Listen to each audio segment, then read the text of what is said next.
दोस्तों, सीरियल में अब कहानी एक ऐसे मोड़ पर पहुंच चुकी है जहां इमोशंस, दर्द और रिश्तों की सबसे बड़ी परीक्षा होने वाली है। रमन अब हर हाल में इशिता को अपने घर वापस लाना चाहता है और इसकी सबसे बड़ी वजह बनी है रोशनी और उसका होने वाला बच्चा। लेकिन सवाल यही है कि क्या इशिता इतनी आसानी से मान जाएगी? क्या वो फिर से उसी घर में कदम रख पाएगी जहां से उसके दिल के कई जख्म जुड़े हुए हैं? आने वाले एपिसोड में रिश्तों का बहुत बड़ा तूफान देखने को मिलने वाला है। एपिसोड की शुरुआत में संतोषी आलिया के पास जाती है। उसके चेहरे पर चिंता साफ दिखाई दे रही होती है, लेकिन फिर भी वो खुद को मजबूत दिखाने की कोशिश करती है। संतोषी प्यार से आलिया का हाथ पकड़ती है और कहती है कि उसे अपनी बहू पर पूरा भरोसा है। वो कहती है कि आलिया कभी भी परिवार के खिलाफ फैसला नहीं लेगी, क्योंकि वो इस घर की इज्जत और रिश्तों की अहमियत समझती है। संतोषी की बातें सुनकर आलिया चुप हो जाती है, लेकिन उसके चेहरे पर दर्द साफ नजर आता है। उधर रमन लगातार परेशान दिखाई देता है। उसके मन में एक ही बात चल रही होती है कि आखिर वो इशिता को कैसे मनाए। दूसरी तरफ आलिया अपने कमरे में अकेली बैठी होती है। कमरे में चारों तरफ आदि की यादें बिखरी हुई होती हैं। आलिया बार बार आदि के साथ बिताए हुए पलों को याद करती है और फूट फूट कर रोने लगती है। उसकी आंखों के सामने बार बार रोशनी और उसका बच्चा आ जाता है। वो खुद से कहती है कि जब भी वो रोशनी या उसके बच्चे को देखेगी तो उसे सिर्फ अपना खोया हुआ प्यार याद आएगा। उसे ऐसा लगेगा जैसे उसकी जिंदगी उससे छीन ली गई हो। लेकिन तभी आलिया के अंदर एक अलग ही गुस्सा पैदा होने लगता है। वो कहती है कि रोशनी ने उससे उसका पति छीन लिया और अब वो रोशनी को उसी दर्द का एहसास करवाएगी। आलिया सोचती है कि अगर बच्चा उसके पास रहेगा तो शायद रोशनी को समझ आएगा कि किसी अपने को खोने का दर्द क्या होता है। ये सोचकर उसके चेहरे पर दर्द के साथ साथ गुस्सा भी दिखाई देने लगता है।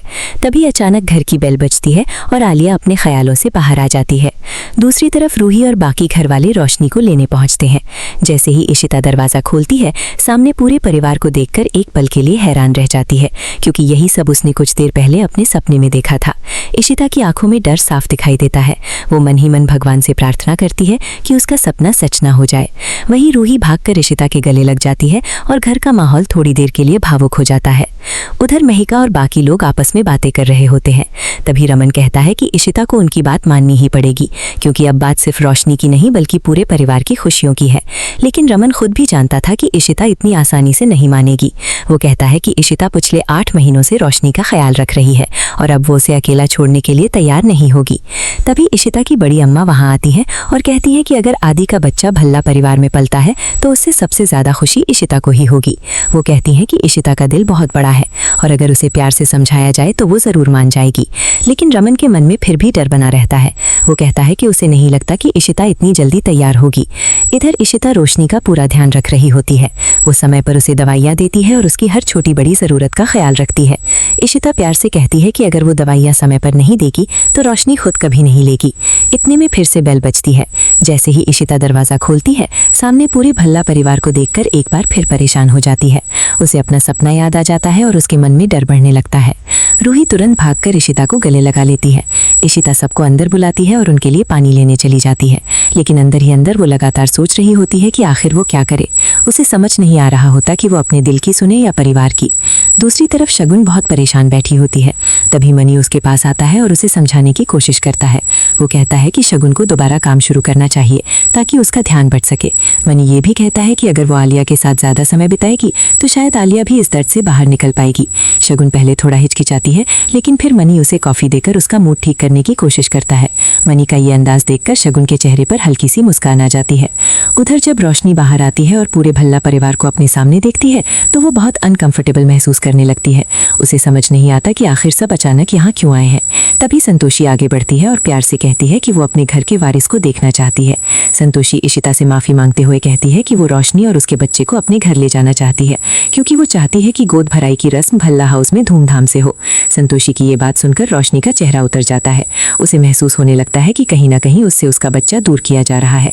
वहीं रमन भी इशिता को समझाने की कोशिश करता है।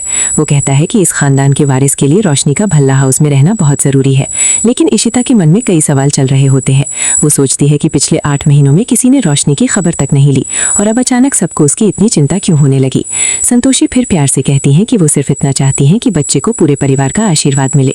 लेकिन इशिता तुरंत जवाब देती है कि आशीर्वाद यहाँ भी दिया जा सकता है।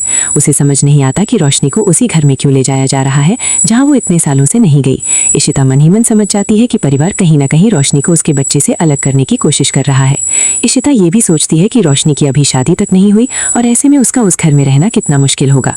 आखिरकार इशिता सबसे कहती है कि उसे थोड़ा समय चाहिए ताकि वो सही फैसला ले सके। ये सुनकर भल्ला परिवार थोड़ी उम्मीद बांध लेता है। संतोषी को अब भी लगता है कि इशिता शायद नहीं मानेगी, लेकिन रमन कहता है कि अगर प्यार से बात नहीं बनी तो उन्हें कोई और रास्ता निकालना पड़ेगा। एपिसोड के आखिर में जब इशिता रोशनी और पूरे परिवार को साथ देखती है तो उसका दिल पिघलने लगता है। वो समझ जाती है कि अब ये फैसला सिर्फ उसका नहीं बल्कि पूरे परिवार की खुशियों से जुड़ चुका है। आखिरकार बहुत सोचने के बाद इशिता हाँ कह देती है, लेकिन उसके चेहरे पर साफ दिखाई देता है कि ये फैसला लेना उसके लिए बिल्कुल आसान नहीं था। अब आने वाले एपिसोड में देखने को मिलेगा कि क्या इशिता का ये फैसला सही साबित होगा या फिर इससे रिश्तों में और बड़ी दरार आ जाएगी।